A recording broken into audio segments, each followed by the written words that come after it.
मुहाफिज drama बहुत interesting बन चुका है।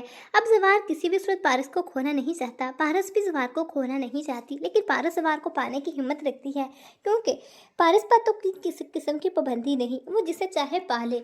और उसका बाप भी उसके साथ खड़ा है और उसके बाप की तो अपनी यही ख्वाहिश है कि पारस और जवार की शादी हो, लेकिन जवार के सामने बहुत बड़ी दीवार खड़ी है, रेशम जैसी। जो रेशम जवार और पारिस का एक साथ खड़ा होना बर्दाश्त नहीं कर सकती, उन दोनों की शादी कैसे ही बर्दाश्त करेगी। और एजाज साहब भी अपने बचपन के दोस्त को धोखा नहीं देना चाहते, लेकिन वो उन्हें इस बात को समझाने की कोशिश तो ज़रूर करेंगे। अगर पारिस और जवार एक दूसरे से मोहब्बत करते हैं तो जवार कभी भी अपनी बेटी को ना तो खुश रख सकेगा, ना वो इज्जत वो मोहब्बत वो मान दे सकेगा जो एक बीवी डिजर्व करती है। तो आप क्यों अपनी बेटी को सारी जिंदगी सुख में रखना चाहते हैं? और यही बात आप रेशम का बाप रेशम को समझाएगा और हो सकता है कि रेशम इस बात को समझ जाए, क्योंकि ये बात तो वो बहुत पहले समझ चुकी है कि जवार सिर्फ और सिर्फ पारस से ही मोहब्बत करता है।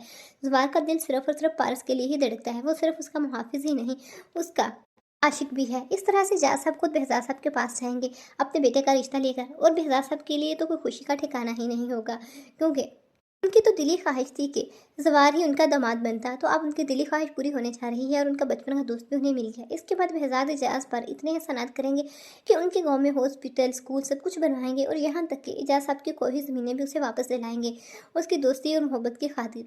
तो मुहाफिज ड्रामा आप लोगों को कैसे लगता है? अपनी राय कमेंट में लाजमी दिया करें। हमारी वीडियो अच्छी लगी हो तो वीडियो को लाइक करें, दोस्तों के साथ ज़रूर शेयर किया करें।